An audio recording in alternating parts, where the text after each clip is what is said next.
Hey, how's it going, everybody? Charlie Wilson here, aka Sinister Charlie. Welcome back. My throat is a little hoarse. I don't know why. Might be getting sick again. I know everybody's sick of hearing me, but I'm getting sick. Yeah. Anyway, we got some fat files from the Fat Electrician. Modern art is CIA propaganda. I just read that. Was Jackson Pollock a Fed? Maybe. I don't know. I don't know. I'm not a big, I don't know if you know me. Not a big fan of modern art. More of an anime guy. So yeah, let's check it out. Go. In a turn of events that absolutely nobody saw coming, I think I like modern art now. Boo. Black. Today we're talking about modern art and the historically supported objective fact that the CIA used it as a psychological operation to defeat communism. That's not a joke. To be fair, the CIA uses a lot of things.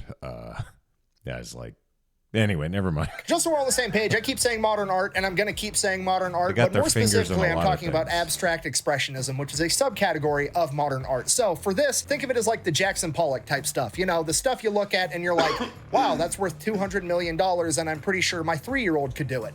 That type of art. And to be completely honest with you, I had every intention of this just being an 8 to 10 minute video of me talking smack about modern art and how dumb I think it is. And over the course of researching for this video, I have had a complete 180 change of heart. Not only do I think that modern art is pretty cool now, I was so compelled that I went out and bought my own piece of modern art. That's how great this story actually is. And we're gonna get into it right after a word from our sponsors. This video is brought to you by Zaka Life Go Balm. It is a full spectrum hemp oil recovery balm that you can put on any type of athletic injury, and it's gonna work better than any other type of ointment that you've ever tried. I've been using it for over a year, and whether it's old chronic injuries flaring up again or new and exciting injuries, this stuff helps either way. They're a small business based right here out of America. All their products are made here. So if you want to check them out, I'll have a link in the description down below. Let's get back to the video. All right, let's just take it from the top. World War II ends. The Cold War pretty much immediately starts, right? We split Germany right down the middle. We've got East Side versus West Side, just like Biggie and Tupac. But instead of rappers, we have communism versus capitalism. They are going to be competing at literally everything under the sun. Okay, most people think about Cold War and it's like, who has the best weapons? Who has more nuclear bombs? That's true, but there's also the culture war. America and the Soviet Union are competing against one another at absolutely everything possible. This is why we have awesome movies like Miracle, because America needs to beat the Soviet Union at hockey, and we need to win the most Olympic medals, and we have to have the best. Well, that's why we have Rocky IV, honestly. That's like the best Rocky movie, in my opinion.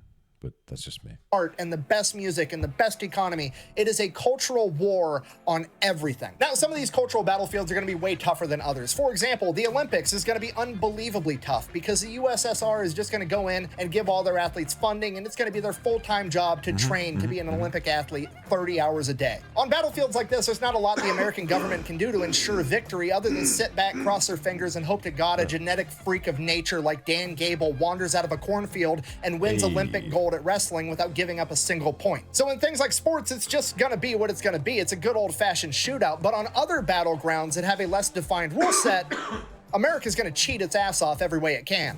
You're goddamn right. And two of these extremely important yet undefined battlegrounds are art and music. And America doesn't want to go toe-to-toe with the Soviets in, say, music on a category like classical music because, well, the Soviets are going to do the same thing they do with their Olympic teams. They're going to take a 1-year-old that can barely walk, shove a violin in their hands, and make them play it 18 hours a day till they become the best violinists on earth by the time they're 7. And the American government basically has a strategy of like, yeah, no thank you. We're just going to take something the Soviets don't have and make it extremely popular, and that way we win automatically. So the government, by way of the CIA, takes a bunch of money and funnels it into the jazz industry. They take the best artists like Louis Armstrong and send him on global tours all around Europe and every other country they can get into, showing off this new style of music and making it popular across the globe. And it's something that the Soviets just aren't going to be able to compete with. And jazz ends up inspiring rock and roll. And then rock and roll ends up inspiring metal. And next thing you know, it's 1991 and Metallica is having a concert. Dude,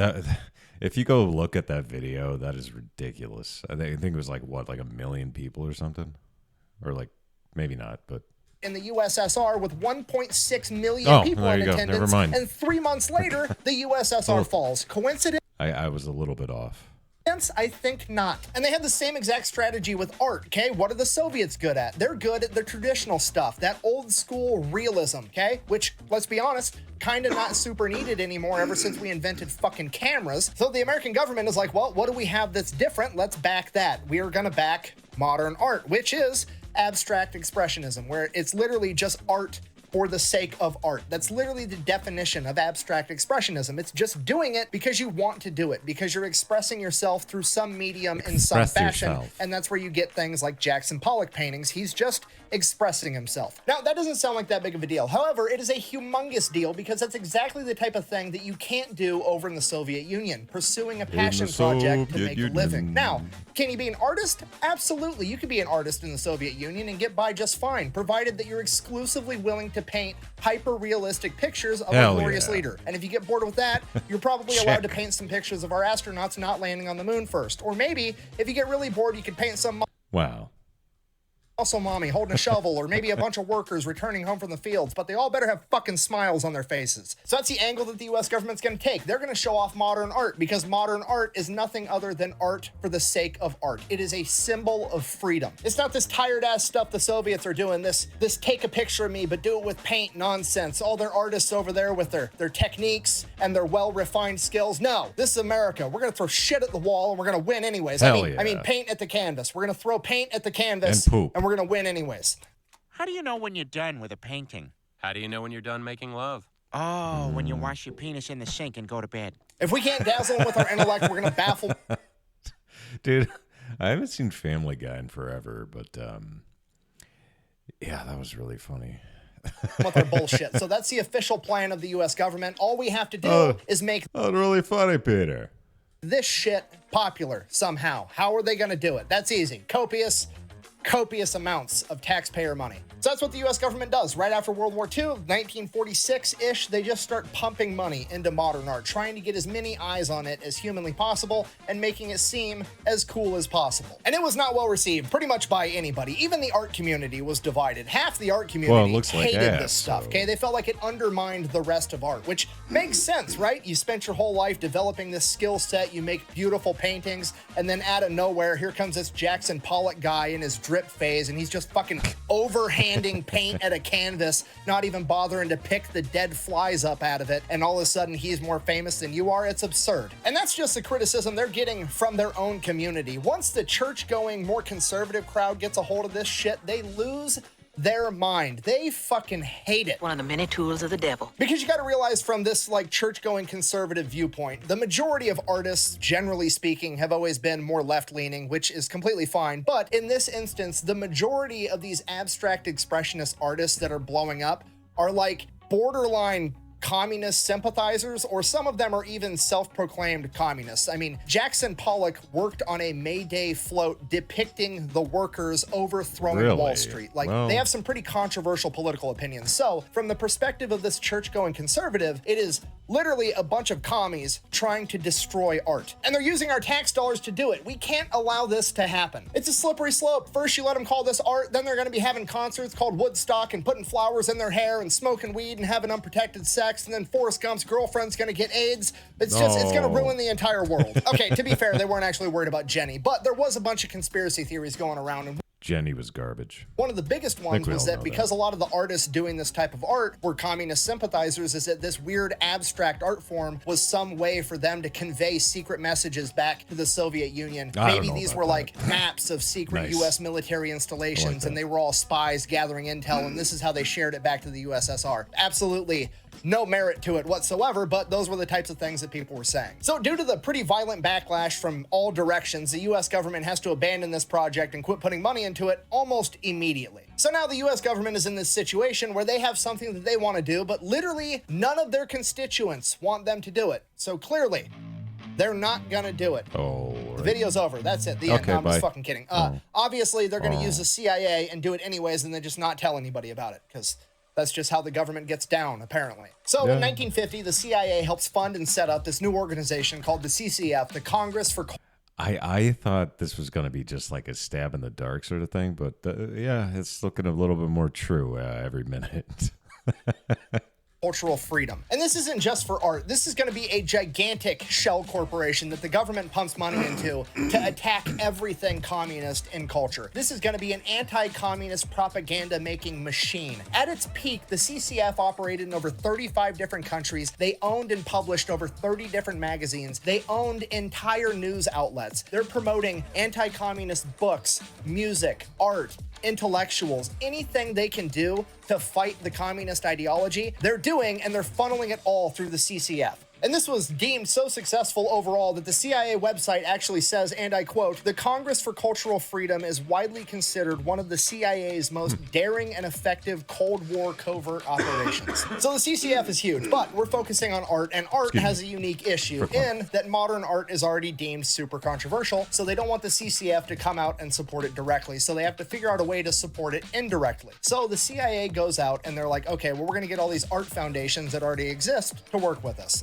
Unfortunately, most of them didn't want to work with the CIA because it's, well, A, they're a bureaucratic nightmare, and B, most of them didn't like modern art. So at this point, the CIA is like, fuck it, we'll just make our own art foundations. So they go and they approach like a bunch of super wealthy people in New York City, and they're like, hey, start up an art foundation. We'll do all the work. We'll do all the paperwork. We're just going to funnel a bunch of money and art through this foundation. I'm sure you'll end up getting like tax write-offs or something. So all the rich people are like, dope, absolutely, go ahead. And they do this like 50 times. They amass a gigantic network of phony art foundations where they use that to just funnel money directly into modern art. Okay, they're funding the artists, they're giving away rewards, they're buying the artwork, they're donating it. Then they go to the museums and they get the museums in on it. Now the museums are going to be disproportionately showing modern art more than anything else, inflating its popularity. But that's not where it stops, because now the CCF can get involved. Now that it's like 2 to 3 degrees removed, we're going to bring the CCF in with their 20 magazines and their news outlets, and we're going to have the magazines start publishing articles about all these modern artists and how great all this art is. And then, if any art critics want to have their opinions published in any of these 20 magazines or covered by the news, they better have the right fucking opinion about modern art. So the CIA forces this into the mainstream, and it's everywhere in all the media all the time, and everybody sees it. And this is like the peer pressure effect, right? You see this in all the magazines, all the art critics love it. Eventually you're like, shit, am I the only person that thinks this is dumb? If everybody else likes it, I don't want to be the only uncultured swine that looks at something that I think my 3-year-old can do and like doesn't understand the deeper meaning. So I'm just gonna lie and pretend and say that I like it too, just so I'm part of the cool kid group. So I'm deep and thoughtful and sophisticated. So people started to like modern art. It's like candy corn, okay? I know that candy corn tastes like shit. I've never met a... If you're about this, I kind of like candy corn sometimes. I mean, you don't want too much, but I mean, it's basically just wax. But I still get down with some candy corn, dog. Single person in my entire life that actually liked candy corn. Yet somehow, some way, every October, it's absolutely everywhere. I mean, it's got the best marketing on the planet for no apparent reason. I don't even know what company makes candy corn, yet it's everywhere all the time. I would assume Brax or something. For the entire month of October. Fuck, candy corn's got to be a psyop too. It's got to be like nuclear waste. That's how the government gets rid of it. I have no idea. Sorry, I'm getting distracted. Now, I can't prove that candy corn is a psyop. Yet. I'm going to look into it. I'm upset about this now. But we do know for a fact that modern art was a psyop, or at least its rise to fame was a psyop. And we know this because in 1966, the New York Times had found out that the CIA helped make the CCF, and they ran it as a story. Now, they only knew about the CCF. They didn't know about all the other extra stuff that they did in the art community with the founding of all these different shell art foundations. That didn't come out until the 1990s. But it did get the ball rolling for a bunch of conspiracies, because now the art community is super skeptical of abstract expressionism. Now, it just didn't make sense from their point of view. You know, usually, typically speaking, it's almost common knowledge that most artists don't get super famous until after they die. Yet somehow all the major... Oh yeah, Picasso. Picasso I didn't realize was alive like in the 1950s and 60s, I think. Abstract expressionists, Jackson Pollock, de Kooning, Rothko, these guys were all superstars during their lifetime. They had multiple page spreads in magazines. They were... Please correct me if I'm wrong. I think Picasso was like 50s, right? 1950s. I think.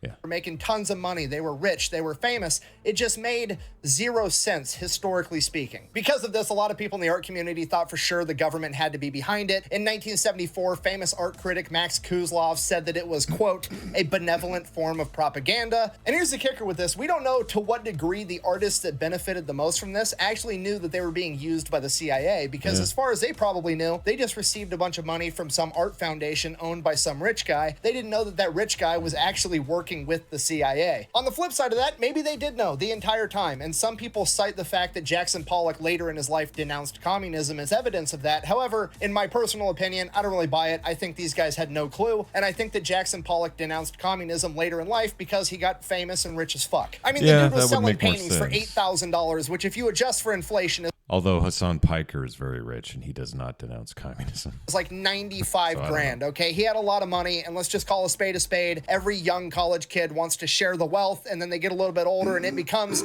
their wealth that needs to get shared, and then their opinions change. Now, that's just my opinion. I could be wrong. However, I hope I'm right for a couple of reasons. One, I personally just find it funny that the US government was using unwitting communist sympathizers to fight against communism by showing off all the freedoms they have because they didn't live under communism. To me, that's art. And B, and also another reason that I think I'm correct, is that I think the CIA knew that this art couldn't be propaganda. I mean, they were going to use it as propaganda, and they knew that, but it was very important with the creation of the art that the artist had no idea that it was being used for propaganda. It needed to be a true, authentic expression of that person, because that's what made this art so effective, is that we were showing off freedom, the freedom of self-expression. That's what abstract expressionism is all about. I get it. So if you're not picking up what I'm putting down, what I'm trying to tell you is that when most people think of the Cold War, they think of an arms race between America and the Soviet Union. Who can have the most nukes? Who can have the most fighter jets? Who can come up with the best, most creative, efficient way to kill the enemy? But at the end of the day, that was a moot point from the get-go, because there was always mutually assured destruction between America and the USSR should it devolve to a hot conflict. And what actually won the Cold War was the culture war. Because when it came time for the USSR to fall in 1991, they didn't want to drag America down with them, because everybody in the Soviet Union was wearing blue jeans, drinking Pepsi, listening to Metallica, and Gorbachev himself was doing fucking Pizza Hut commercials.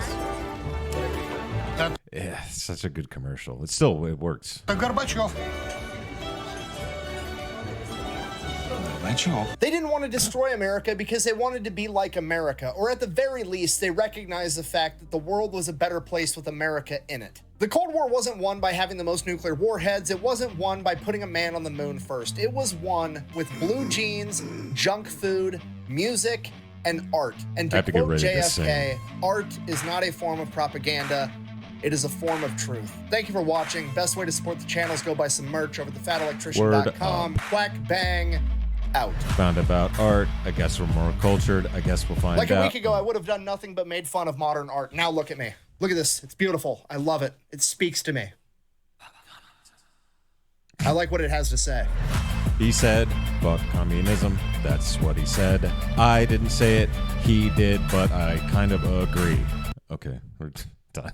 I don't know what I'm doing, man. Yeah, there you go. Yeah, I believe it. Obviously, he's looked into it. I tend to agree that the CIA does a lot of really shady stuff in terms of culture and how things are pushed. Anyway, it's good stuff. Thank you all for watching. I really appreciate it. Please like and subscribe down below. Helps out the channel. Makes me feel real good inside.